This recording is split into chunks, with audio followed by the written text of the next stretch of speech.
کہ جو جمعے کے دن سورہ کہف کی تلاوت کرتا ہے اللہ اسے دجال کے فتنے سے محفوظ رکھتے ہیں۔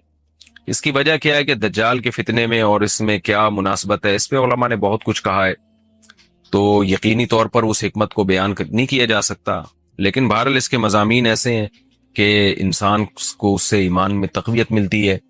اور بڑی بات یہ ہے کہ رسول اللہ صلی اللہ علیہ وسلم نے جب کسی چیز کے بارے میں ہمیں بتا دیا تو پھر ہمیں اس کی حکمت سمجھ میں نہ بھی آئے تو ہمیں بس اس پر ایمان لانا چاہیے۔ تو دجال کے فتنے سے بچنے کے لیے اگر کوئی جمعے کے دن اس کا اہتمام کرتا ہے تو انشاءاللہ اس کو فائدہ ہوگا۔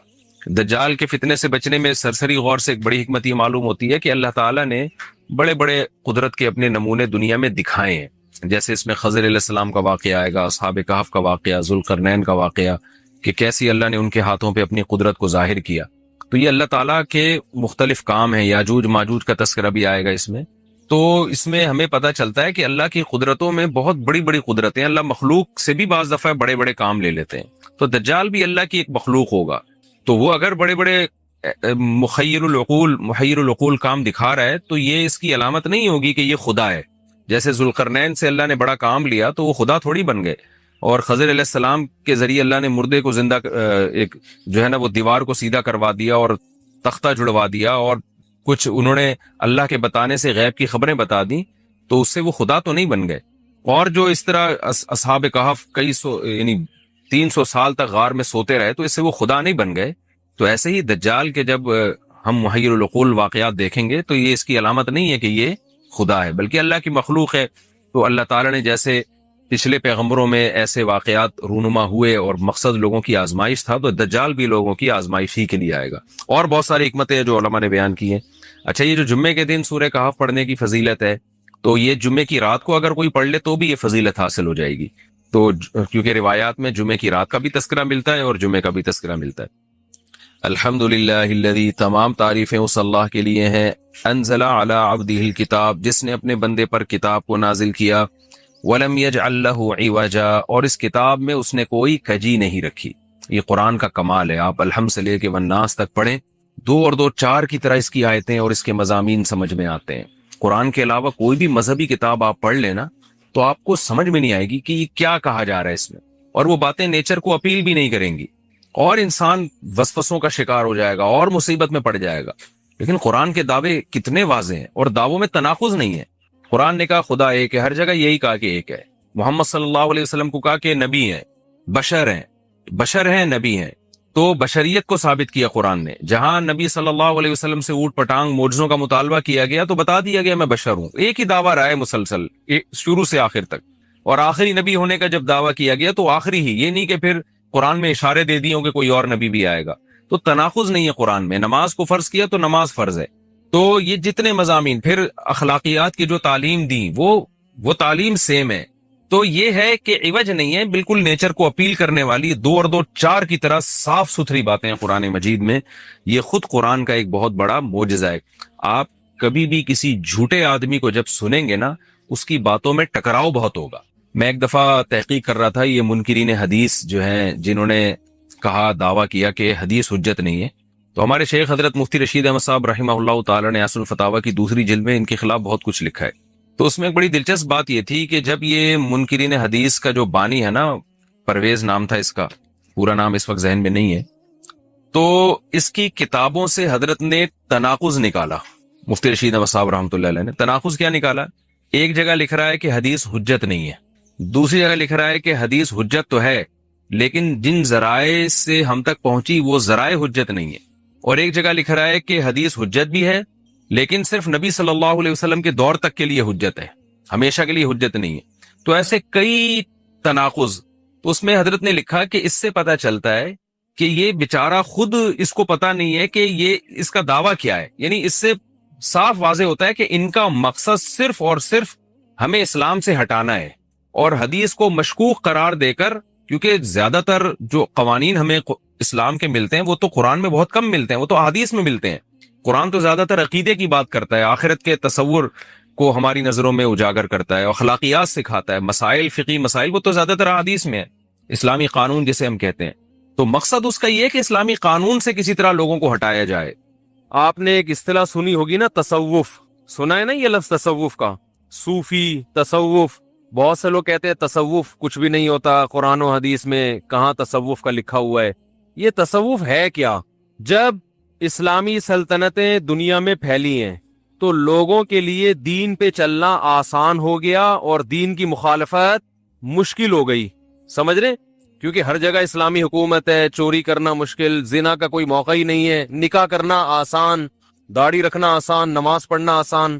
تو صحابہ کے دور میں جو قربانی دے کے ایمان لانے والے لوگوں کی اصلاح دل کی ہوتی تھی، وہ اصلاح لوگوں کی ہونا بند ہو گئی۔ اب ایک عادت پڑ جاتی ہے نا کسی چیز کی، تو وہ رگڑے نہیں لگتے۔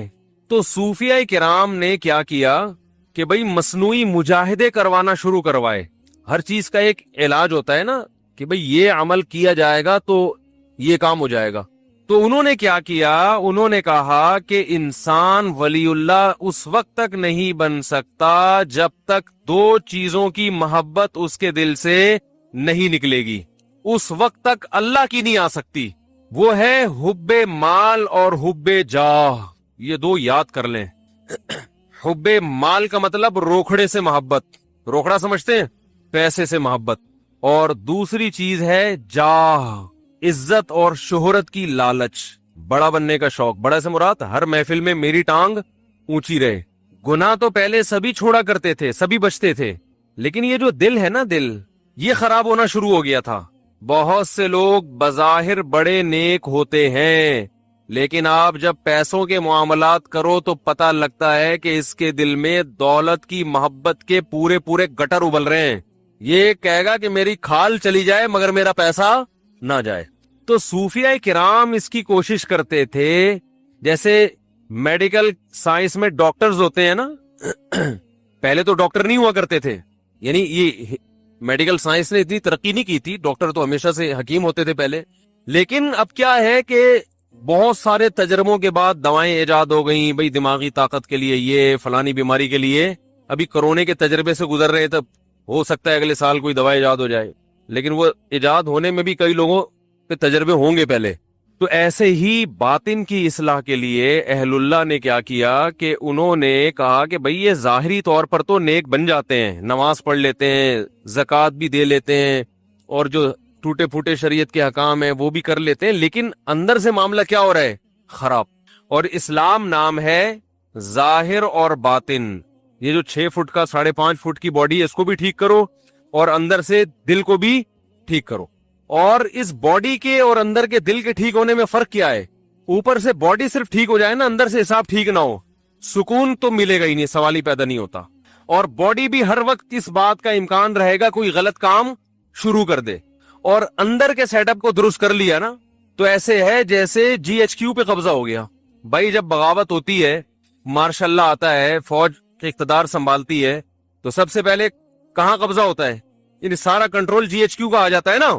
جتنے بھی میڈیا کے ذرائع، جنرل مشرف نے نہیں جب وہ کیا تھا سارا، تو جتنے بھی پیک کے عہدے ہیں، پیک ایسے مقامات ہیں، حساس ادارے، سب سے پہلے ان کو کنٹرول میں لیا جاتا ہے۔ تو اسی طرح میرے بھائی، یہ جو ہمارا سینے کے اندر دھڑکتا ہوا دل ہے، نبی صلی اللہ علیہ وسلم نے ارشاد فرمایا، الا ان فی کل جسد مضغہ اذا صلحت صلح الجسد كله واذا فسدت فسد الجسد كله الا وهي القلب۔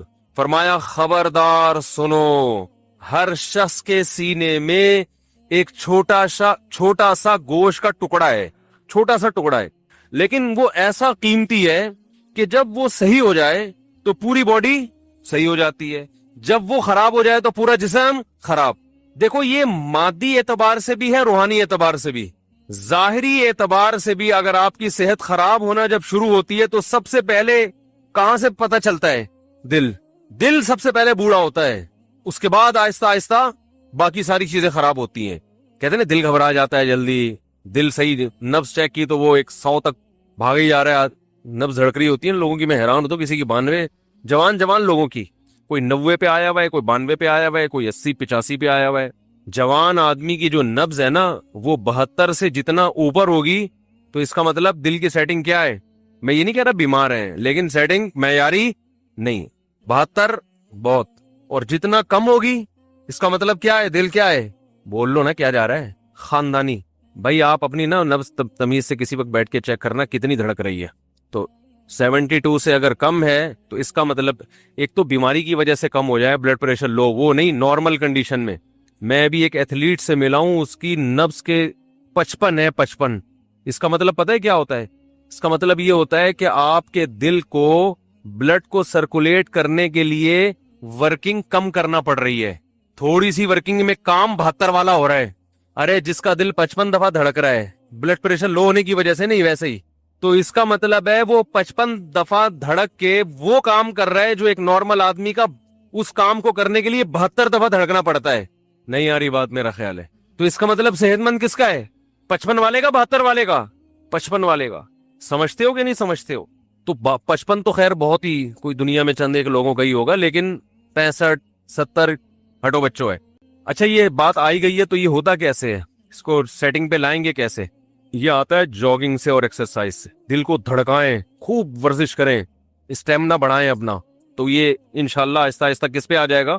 سیٹنگ پہ. خیر ابھی ہم کوئی اس جسمانی دل کی بات کے لیے یہاں بیٹھے نہیں ہیں، وہ تو آپ کو ڈاکٹر حضرات بتائیں گے. اور افسوس کی بات اکثر ڈاکٹروں کا 90 دفعہ دھڑک رہا ہے.